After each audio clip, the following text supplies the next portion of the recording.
Halo semuanya, saya Dimas Pantur. Di sini saya akan mereview film Hacker 2016, yaitu kisah kelam di balik dunia cyber.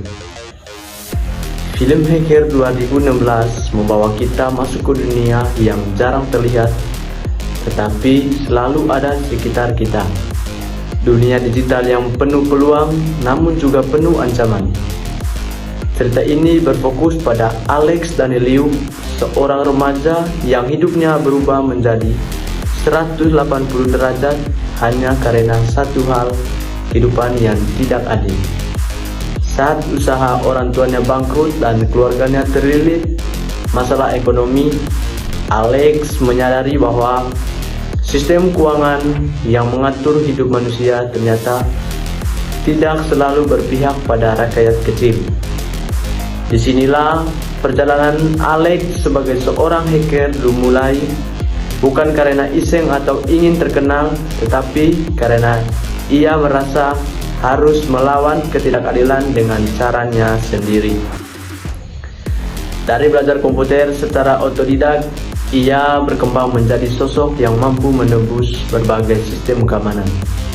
Ia kemudian bertemu dengan dua karakter penting, Kira yang misterius dan si hacker berpengalaman yang membuka pintu Alex ke dunia dark web, tempat transaksi ilegal beredar tanpa batas. Seiring keterlibatannya dalam kejahatan digital, aksi-aksi mereka semakin besar. Awalnya mereka meretas sistem perbankan dan mendapat dukungan dari orang-orang yang merasa dirugikan oleh bank. Namun, semakin jauh ia terjun, semakin jelas bahwa dunia kriminal tidak punya kata aman. Ada pengkhianatan, ancaman, dan bayangan bahaya yang terus menuntuti langkah mereka. Yang menarik dari film ini adalah bagaimana ia menggambarkan teknologi sebagai pisau bermata dua. Di satu sisi, internet bisa menjadi sahabat terbaik kita, mempermudah hidup, memperluas peluang, bahkan memperkaya pengetahuan. Tapi di sisi lain, ancaman sibercrime selalu mengkhianati. Data pribadi bisa dicuri, rekening bisa dibobol, dan identitas kita bisa dipalsukan hanya lewat beberapa kali klik. Film ini tidak penuh adegan aksi heboh seperti film hacker kebanyakan, tetapi justru menghadirkan ketegangan melalui cerita yang terasa dekat dengan kehidupan nyata.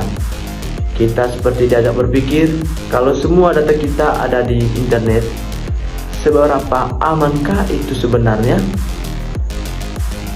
Selain itu, Alex digambarkan sebagai sosok yang rapuh secara emosional, namun cerdas secara luar biasa. Ia bukan pahlawan, tapi juga bukan kriminal yang jahat sejak awal.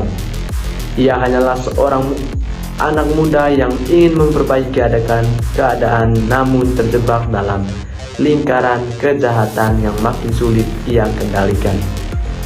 Konflik moral inilah yang membuat film ini terasa lebih dalam dan manusiawi. Hacker juga memberikan pesan bahwa balas dendam kepada sistem tidak selalu menyelesaikan masalah. Kadang-kadang justru kita yang akhirnya kehilangan arah dan tujuan.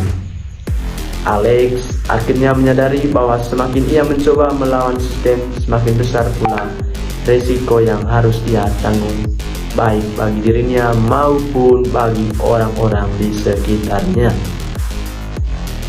Dengan alur yang cukup realistis, film ini cocok bagi penonton yang ingin memahami sisi gelap teknologi tanpa dibumbui istilah teknis berlebihan. Bahasa yang digunakan mudah dimengerti sehingga kita tidak merasa seperti sedang menonton tutorial pemrograman. Cocok buat kamu yang suka film bertema cyberworld tapi tetap ingin nuansa yang manusiawi. Secara keseluruhan, Hacker 2016 adalah film yang mengingatkan kita bahwa kekuatan teknologi seharusnya digunakan untuk kebaikan, bukan hanya untuk mengejar ambisi atau melampiaskan kecewa. Kita diajak untuk lebih bijak dalam dunia digital, karena sekali kita melangkah terlalu jauh, tidak selalu ada tombol undo dalam kehidupan nyata. Kalau kamu suka film dengan tema peretasan, kritik sosial, dan drama emosional yang kuat, film Hacker ini bisa jadi tontonan yang pas. Siapkan cemilan, duduk yang nyaman, dan siap-siap masuk ke dunia di mana setiap klik punya konsekuensinya. Baik, terima kasih telah menonton video ini. Saya terima kritikan dan sarannya apabila ada kekurangan dalam video ini.